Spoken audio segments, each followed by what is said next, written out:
We're turning now to some breaking news we've been following for you out of Manchester. We have some new information this morning on an officer-involved shooting that took place there. Channel 3's Elliot Polikoff joins us now live from the scene this morning. And Elliot, what's happened there now?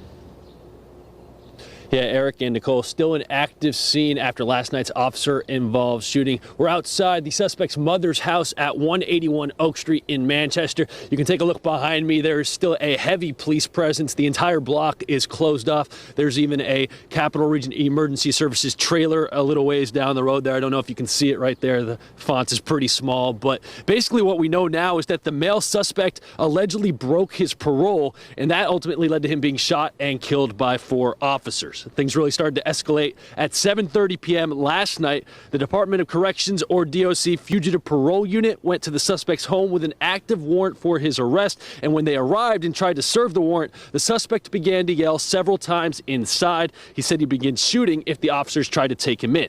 And that's when the DOC unit called Manchester Police for backup, and CREST, or the Capital Region Emergency Response Team, they were called in as a precaution. Once they arrived, all 4 officers started to negotiate with the suspect, who was barricaded inside, but then eventually agreed to come out. That is when the officer-involved shooting occurred. Police still have no details on what caused the shooting. It is unknown, as to my knowledge, as to where the suspect was shot, exactly where he was when the shooting occurred, but medical aid was rendered and he was transported to Hartford Hospital, where he succumbed to his wounds and is deceased at this time.